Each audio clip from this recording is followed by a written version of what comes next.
ಡಿ.ಕೆ. ಶಿವಕುಮಾರ್ ಕಳೆದ 1 ತಿಂಗಳಲ್ಲಿ 3 ಬಾರಿ ಕರಾವಳಿಗೆ ಭೇಟಿ ಕೊಡ್ತಾ ಇದ್ದಾರೆ. ದೇವಸ್ಥಾನ ನೆಪ ಇರಬಹುದು, ಬೇರೆ ಬೇರೆ ಕಾರಣಗಳು. ಬಹುಶಃ ಉತ್ತರ ಕನ್ನಡ, ಉಡುಪಿ ಮತ್ತು ದಕ್ಷಿಣ ಕನ್ನಡ ಇಲ್ಲಿ ಬಿಜೆಪಿ ಭದ್ರಕೋಟೆ ಆಗಿರೋ ಕಾರಣಕ್ಕಾಗಿ ಮುಂದಿನ ದಿನಮಾನಗಳಲ್ಲಿ ಇಲ್ಲಿ ಈ ಹಿಂದೆ ಕಾಂಗ್ರೆಸ್ ಏನು ಭಾಳ ಬಲಿಷ್ಠವಾಗಿತ್ತು, ಮತ್ತೆ ಅಲ್ಲಿ ಕಾಂಗ್ರೆಸ್ ಬೆಳೆಸುವ ಸಂಘಟಿಸುವ ಪ್ರಯತ್ನ ಮಾಡ್ತಾ ಇದ್ದಾರೆ. ಡಿ.ಕೆ.ಶಿ ಕಣ್ಣು ಇದೀಗ ಕರಾವಳಿ ಕಡೆ ನೆಟ್ಟಿದೆ. ಒಂದೇ ತಿಂಗಳಲ್ಲಿ ಬರೋಬ್ಬರಿ 3 ಬಾರಿ ಡಿ.ಕೆ.ಶಿ ಕಡಲ ತಡೆಯತ್ತ ಪ್ರಯಾಣ ಮಾಡಿದ್ದಾರೆ.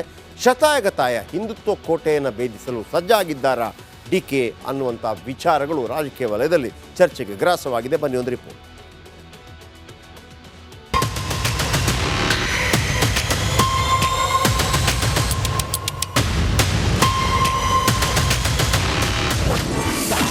ಡಿಕೆಶಿಯಿಂದ ಮತ್ತೆ ದಕ್ಷಿಣ ದಂಡಯಾತ್ರೆ. ಟೆಂಪಲ್ ರನ್ ಹೆಸರಲ್ಲಿ ಟಾರ್ಗೆಟ್ ಹಿಂದುತ್ವ. ಡಿ.ಕೆ. ಶಿವಕುಮಾರ್ ಕಾಂಗ್ರೆಸ್ ಪಾಲಿನ ಟ್ರಬಲ್ ಶೂಟರ್, ಪಕ್ಷ ಸಂಘಟನೆಯ ಚತುರ. ಇಂಥ ಕನಕಪುರ ಬಂಡೆ ಕಣ್ಣು ಇದೀಗ ಕರಾವಳಿ ಮೇಲೆ ನೆಟ್ಟಿದೆ. ಕಟ್ಟರ್ ಹಿಂದುತ್ವದ ಕರಾವಳಿಯಲ್ಲಿ ಕಾಂಗ್ರೆಸ್ಗೆ ಅಲೆ ಎಬ್ಬಿಸುವುದಕ್ಕೆ ಡಿಕೆಶಿ ಮುಂದಾಗಿದ್ದಾರೆ. ಕೇಸರಿ ಅಲೆಯಲ್ಲಿ ತೇಳ್ತಿರುವ ಬಿಜೆಪಿ ಕೋಟೆಗೆ ಕಂಬಳ. ಟೆಂಪಲ್ ರನ್ ಬ್ರಹ್ಮ ಕಳಶೋತ್ಸವ ಹೆಸರಲ್ಲಿ ಎಂಟ್ರಿಯಾಗಿದ್ದಾರೆ. ಒಂದೇ ತಿಂಗಳಲ್ಲಿ 3ನೇ ಬಾರಿ ಅರಬ್ಬಿ ತಟದಲ್ಲಿ ರಣ ವಿಹಾರಕ್ಕೆ ಬಂದಿದ್ದಾರೆ. ರಾಜ್ಯದ ಕರಾವಳಿ ಭಾಗದಲ್ಲಿ ಕಾಂಗ್ರೆಸ್ ಬಲವರ್ಧನೆಗೆ ಡಿ.ಕೆ. ಶಿವಕುಮಾರ್ ಪಣ ತೊಟ್ಟಿದ್ದಾರೆ. ಒಂದು ಕಾಲದಲ್ಲಿ ಕಾಂಗ್ರೆಸ್ ಅನ್ನೇ ಉಸಿರಾಡಿಸುತ್ತಿದ್ದ ಕರಾವಳಿಯಲ್ಲಿ ಮತ್ತೆ ಹಸ್ತ ಧ್ವಜ ಹಾರಿಸುವುದಕ್ಕೆ ಶಪಥ ಮಾಡಿದ್ದಾರೆ. ಇದಕ್ಕೆ ಕನಕಪುರ ಬಂಡೆ ಹಿಡಿದಿರೋದು ಭಕ್ತಿ ಮಾರ್ಗ. ಹೀಗಾಗಿ ಒಂದೇ ತಿಂಗಳಲ್ಲಿ 3ನೇ ಬಾರಿಗೆ ಕಡಲ ತಡಿಗೆ ಎಂಟ್ರಿ ಕೊಡ್ತಿದ್ದಾರೆ. ಶ್ರೀ ಕ್ಷೇತ್ರ ಧರ್ಮಸ್ಥಳಕ್ಕೆ ಡಿಸಿಎಂ ಭೇಟಿ ನೀಡಿ ಮಂಜುನಾಥನ ದರ್ಶನ ಪಡೆದಿದ್ದಾರೆ. ಬಳಿಕ ಧರ್ಮಾಧಿಕಾರಿ ವೀರೇಂದ್ರ ಹೆಗಡೆ ಜೊತೆ ಗೌಪ್ಯ ಮಾತುಕತೆ ನಡೆಸಿದ್ದಾರೆ. ಇಲ್ಲಿ ಕರಾವಳಿಯಲ್ಲಿ ಭಾಳ ಜನರ ಬದುಕು, ಭಾವನೆಗಿನ್ನ ಬದುಕು ಇಂಪಾರ್ಟೆಂಟು. ಸೊ ಬದುಕಿದ್ರೆ ಭಾವನೆ. ಸೊ ನಾವು ಭಾವನೆ ಮೇಲೆ ರಾಜಕಾರಣ ಮಾಡೋದಕ್ಕಿಂತ ಬದುಕಿನ ಮೇಲೆ ರಾಜಕಾರಣ ಮಾಡಬೇಕು ಅಂತ ನಾವು ಕಾರ್ಯಕ್ರಮ. ಸೊ ಅದಕ್ಕೆ ನಾನು ಕರಾವಳಿ ಕ್ಷೇತ್ರ ಬರೀ 2 ಮಾತ್ರ ಗೆದ್ದಿದ್ದಾರೆ. ನಮಗೆ ಜನರಿಗೂ ಒಳ್ಳೆಯದಾಗಬೇಕಲ್ಲ. ಸೊ ಕರ್ನಾಟಕ ರಾಜ್ಯದಲ್ಲಿ ಒಂದು ಬಲಿಷ್ಠವಾದ ಸರ್ಕಾರ ಇದೆ, ಮುಂದಕ್ಕೂ ಕೂಡ ಸರ್ಕಾರ ಬರ್ತದೆ, ಅದಕ್ಕೇನು ಅನುಮಾನ ಬೇಡ. ಬಟ್ ಇಲ್ಲೂ ಕೂಡ ಪ್ರತಿನಿಧಿಗಳು ಬೇಕಲ್ಲ ನಮಗೆ. ಸೊ ಅದಕ್ಕೆ ಈಗ BJP ಓಟ್ ಹಾಕಿ ಗೆಲ್ಸಿದ್ರು.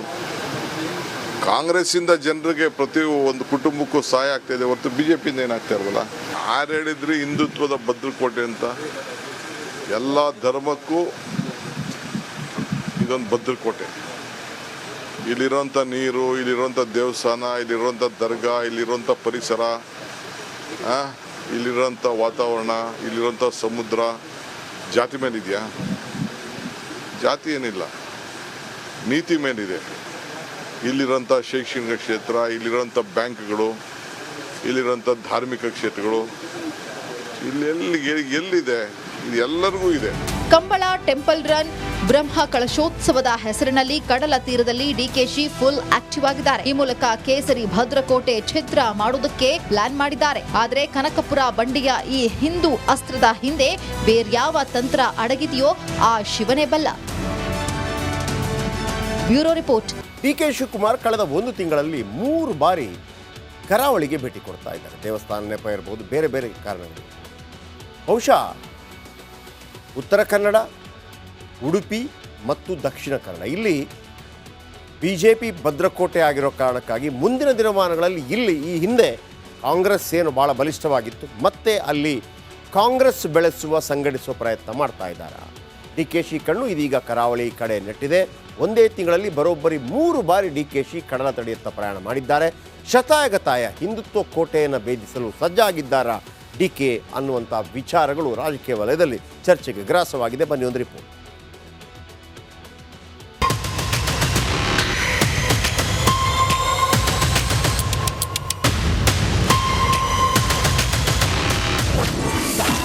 ಡಿಕೆಶಿಯಿಂದ ಮತ್ತೆ ದಕ್ಷಿಣ ದಂಡಯಾತ್ರೆ. ಟೆಂಪಲ್ ರನ್ ಹೆಸರಲ್ಲಿ ಟಾರ್ಗೆಟ್ ಹಿಂದುತ್ವ.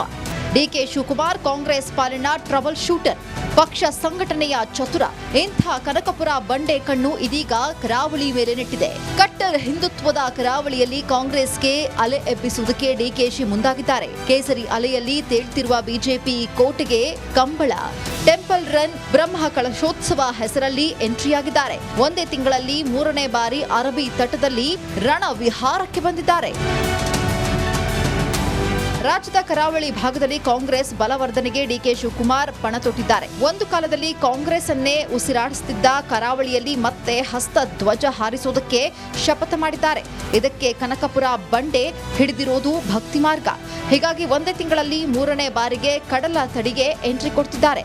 ಶ್ರೀ ಕ್ಷೇತ್ರ ಧರ್ಮಸ್ಥಳಕ್ಕೆ ಡಿಸಿಎಂ ಭೇಟಿ ನೀಡಿ ಮಂಜುನಾಥನ ದರ್ಶನ ಪಡೆದಿದ್ದಾರೆ.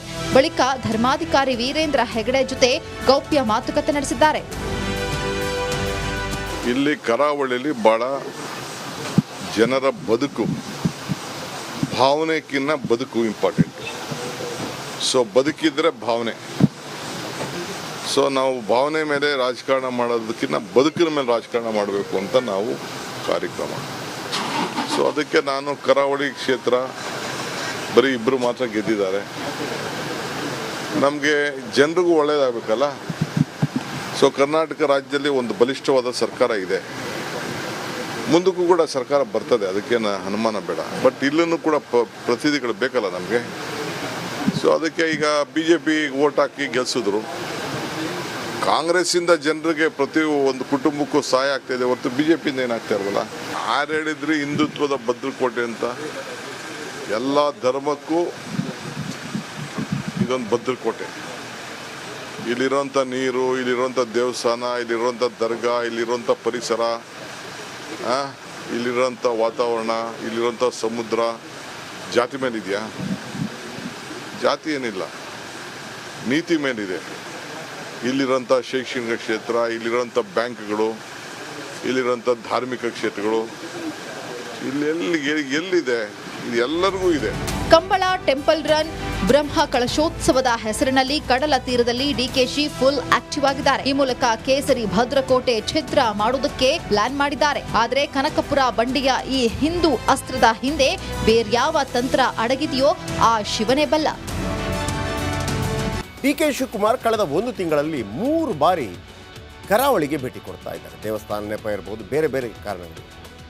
ಬಹುಶಃ ಉತ್ತರ ಕನ್ನಡ, ಉಡುಪಿ ಮತ್ತು ದಕ್ಷಿಣ ಕನ್ನಡ ಇಲ್ಲಿ BJP ಭದ್ರಕೋಟೆ ಆಗಿರೋ ಕಾರಣಕ್ಕಾಗಿ ಮುಂದಿನ ದಿನಮಾನಗಳಲ್ಲಿ ಇಲ್ಲಿ ಈ ಹಿಂದೆ ಕಾಂಗ್ರೆಸ್ ಏನು ಭಾಳ ಬಲಿಷ್ಠವಾಗಿತ್ತು, ಮತ್ತೆ ಅಲ್ಲಿ ಕಾಂಗ್ರೆಸ್ ಬೆಳೆಸುವ ಸಂಘಟಿಸುವ ಪ್ರಯತ್ನ ಮಾಡ್ತಾ ಇದ್ದಾರೆ. ಡಿಕೆಶಿ ಕಣ್ಣು ಇದೀಗ ಕರಾವಳಿ ಕಡೆ ನೆಟ್ಟಿದೆ. ಒಂದೇ ತಿಂಗಳಲ್ಲಿ ಬರೋಬ್ಬರಿ 3 ಬಾರಿ ಡಿಕೆಶಿ ಕಡಲ ತಡೆಯತ್ತ ಪ್ರಯಾಣ ಮಾಡಿದ್ದಾರೆ. ಶತಾಯಗತಾಯ ಹಿಂದುತ್ವ ಕೋಟೆಯನ್ನು ಭೇದಿಸಲು ಸಜ್ಜಾಗಿದ್ದಾರಾ ಡಿಕೆ ಅನ್ನುವಂಥ ವಿಚಾರಗಳು ರಾಜಕೀಯ ವಲಯದಲ್ಲಿ ಚರ್ಚೆಗೆ ಗ್ರಾಸವಾಗಿದೆ. ಬನ್ನಿ ಒಂದು ರಿಪೋರ್ಟ್.